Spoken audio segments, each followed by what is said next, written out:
स्थापत्य कला की दृष्टि से बहुत ठोस और विशाल थी और मजबूत थी।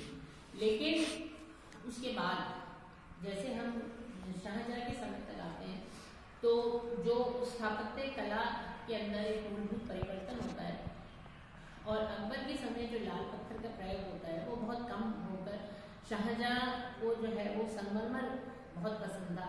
तो ज़्यादातर जो शाहजहां के समय में बिल्डिंग्स बनाई गई वो संगमरमर की थी और उसके अंदर जो है वो ठोस और विशालता की बजाय अलंकरण और सुंदरता और नाजुकता ने स्थान ले लिया था। अकबर की मृत्यु के बाद जहांगीर सुल्तान बना था, लेकिन जहांगीर को पोर्ट्रेट पेंटिंग या छोटी वाली जो चित्रकारी है और बागवानी का शौक था, उसे स्थापत्य कला का बहुत अधिक शौक नहीं था। जहांगीर के काल में जो सबसे अच्छी बिल्डिंग मानी जाती है स्थापत्य कला की दृष्टि से वो इत्मीनान-उद-दौला का मकबरा। ये मकबरा आगरा में स्थित है और इस मकबरे को नूरजहां ने अपने प्रिय पिता की याद में बनाया था और इसको जो है इस मकबरे को बीच की कड़ी माना जाता है। शाहजहां की बिल्डिंग और अकबर की बिल्डिंग के बीच में की कड़ी जो है इसको माना जाता है और इसमें बहुत जो है श्वेत संगमरमर का है, उसमें पच्चीकारी का काम किया है। पच्चीकारी का काम मतलब जो स्टोन्स होते हैं उसको जो है वो छत पे दीवार में जो है वो उसको लगाया जाता था, तो उसको जो है पच्चीकारी का काम कहा जाता है। इसमें जो है वो जिसको कि पिएट्रा डूरा कहा जाता है और ये मकबरा जो है बहुत ही सुंदर है, संभवतः जहांगीर के समय की सबसे सुंदर इमारत है। दूसरा जो महत्वपूर्ण इमारत है वो अकबर का मकबरा है सिकंदरा में। इसका प्रारंभ अकबर ने कराया था, लेकिन इसका पूरा निर्माण जो है वो जहांगीर ने कराया था। वैसे सामान्यतः जो मकबरे मुगल किंग्स के मकबरे थे उनके ऊपर गुंबद बनाया जाता था, लेकिन इस मकबरे के ऊपर जो है वो किसी प्रकार का कोई गुंबद नहीं है और जो है ये माना जाता है कि ये बौद्ध विहार के जैसा इसकी लुक है, लेकिन इसका जो प्रवेश द्वार है उस पर बहुत सुंदर जो है वो नक्काशी की गई है। फिर जहांगीर का खुद का जो मकबरा है वो लाहौर के पास शाहदरा में नूरजहां ने बनवाया था और इसके ऊपर संगमरमर का नक्शा तो जहांगीर के द्वारा ही बनाया गया था और इसमें संगमरमर का एक मंडप जो है बनाया गया था और भीतरी भाग जो है इस मकबरे का उसके अंदर पच्चीकारी का काम किया है और बहुत ही रंगीन और हम ये कह सकते हैं कि चिकने खपरेल का इसमें प्रयोग किया गया है, जिसके कारण ये बहुत ही सुंदर लगता है। हालांकि पर्सी ब्राउन का कहना है कि ये इमारत जो है वो कोई पूर्ण रूप में बहुत अधिक प्रभाव नहीं डालती है, लेकिन जहांगीर के शासनकाल में ये इमारतें बनी थी और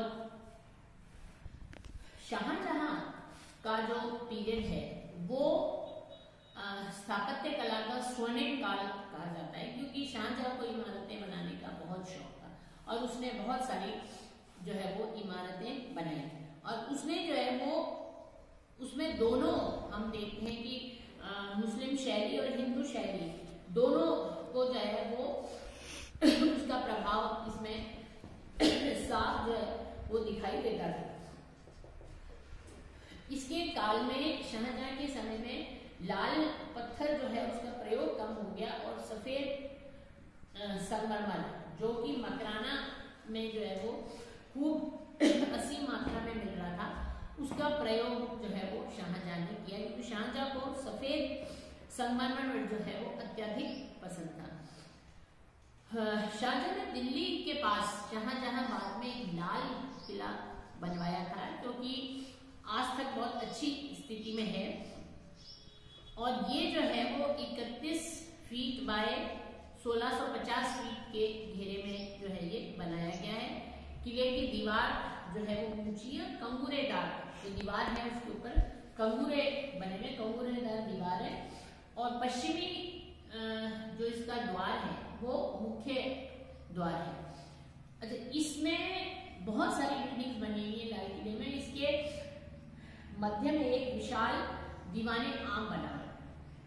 दीवाने आम जो है ये स्क्वायर बिल्डिंग है और यहाँ पर बैठकर शाहजहां जो है वो आम जो लोग होते थे उनकी फरियाद जो है वो सुनता था।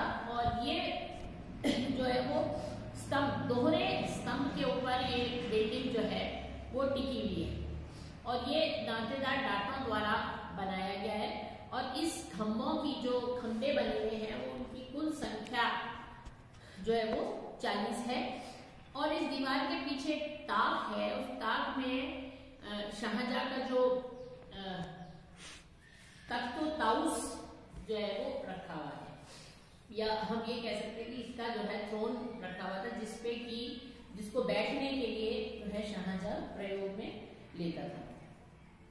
और किले के मध्य में एक विशाल जो है वो दीवाने आम बना हुआ है और इसका आकार भी जो है वो स्क्वायर है और इसमें जो है 185 बाय 70 फीट है। दीवाने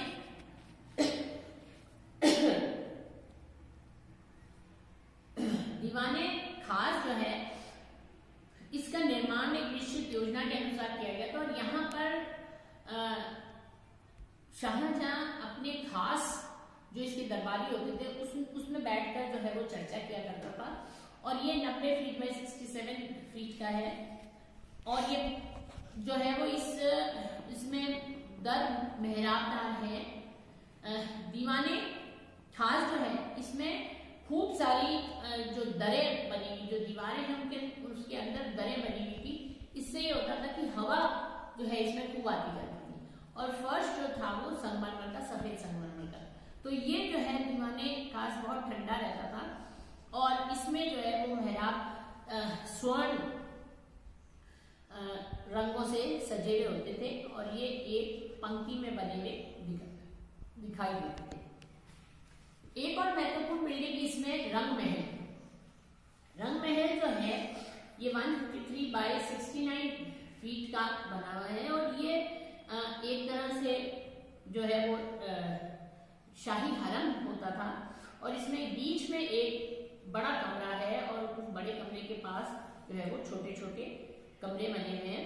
और इसमें जो है बहुत ही ऑर्नामेंटल या अलंकृत सेतु बंधों द्वारा इसको जो है वो 15 भागों में विभाजित किया गया है।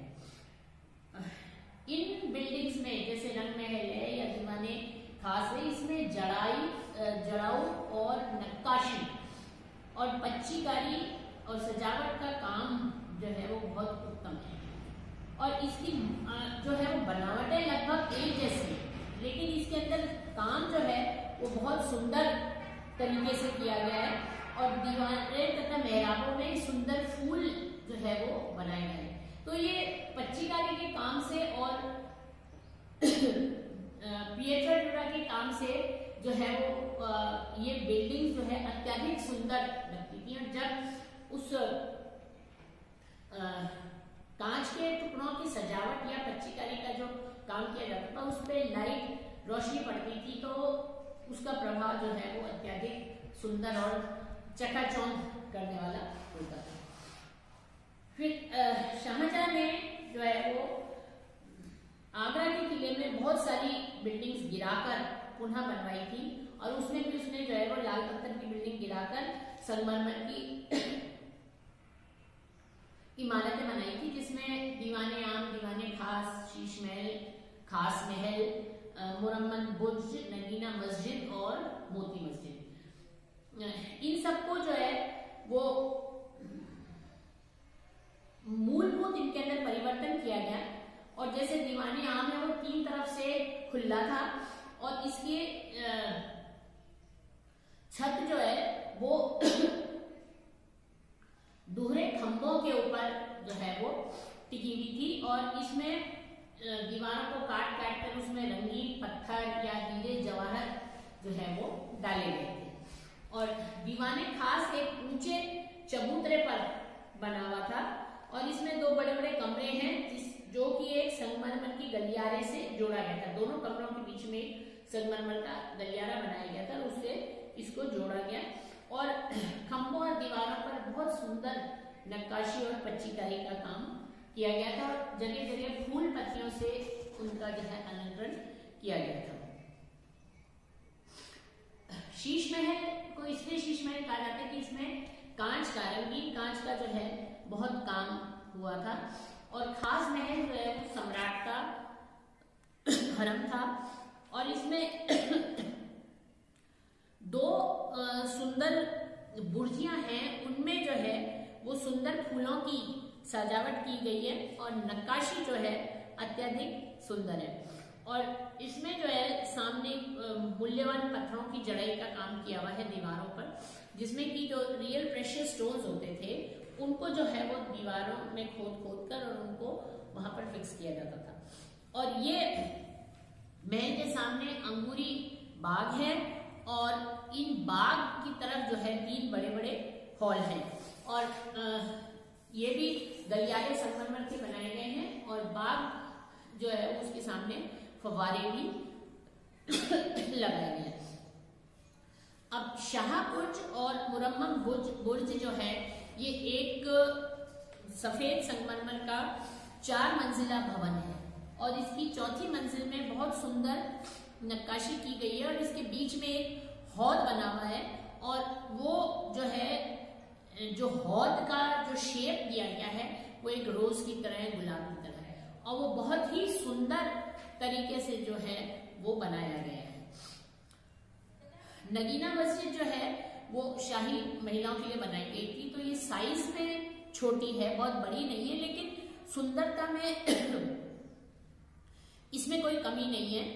और ये सफेद संगमरमर की बनी हुई है मस्जिद और चारों तरफ इसमें सुंदर जो है वो बाग लगाए गए हैं। और मोती मस्जिद जो है वो इस किले की सबसे शानदार इमारत है। ये एक ऊंची छत पर बनी हुई है और इसका जो आंगन है मस्जिद का वो बड़े बड़े जो है वो सफेद झंडों से जड़ा हुआ है और इसमें एक फव्वारा बीच में लगा हुआ और एक धूप घड़ी भी है, घड़ी जो कि धूप से चलती है। और ये बहुत मस्जिद के चारों ओर एक सुंदर गैलरी और खंबेदार बरामदा है और इसमें जो है वो कई सारे कमरे हैं जिसको सेपरेट कैसे किया गया है, अलग कैसे किया गया है, संगमरमर की जालियां बनाई गई है, उससे जो है कमरों का विभाजन जो है वो किया गया है।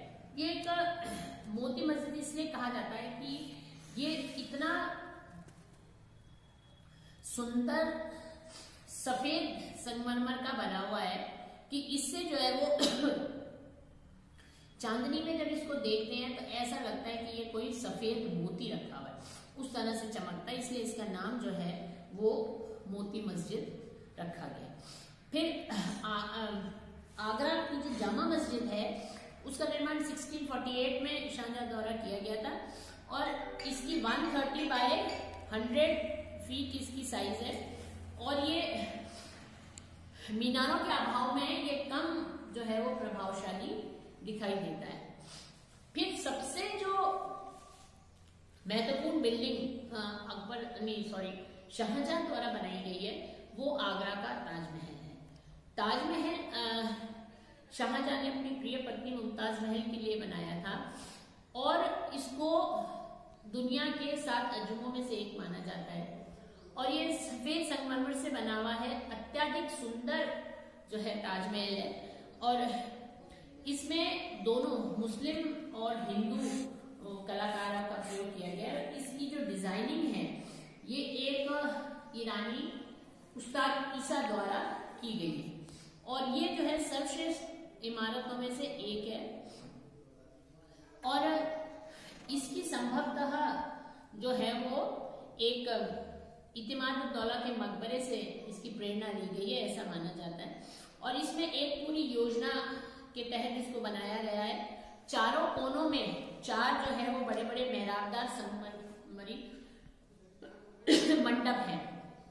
अहाते के भीतर जो है वो एक वर्गाकार बाग है और उसके बीच में उत्तरी सिरे पर, ये जो बाग है उसके उत्तरी सिरे पर एक ऊंचा जो है चबूतरा कुर्सी बनी हुई है और उसके ऊपर जो है मकबरे बने हुए हैं।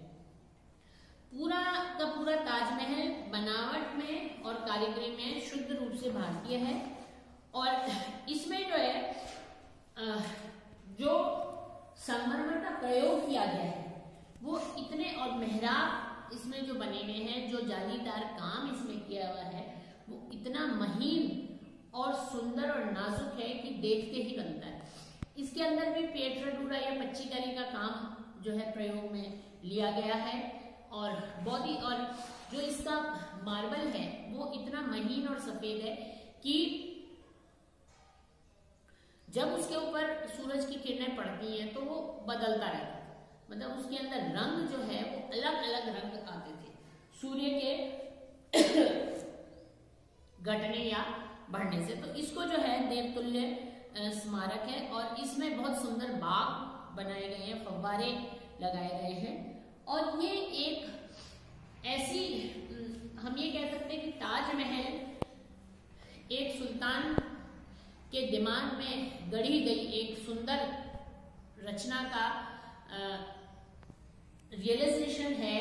वास्तव में जो है ये एक इतनी सुंदर इमारत है कि जो कि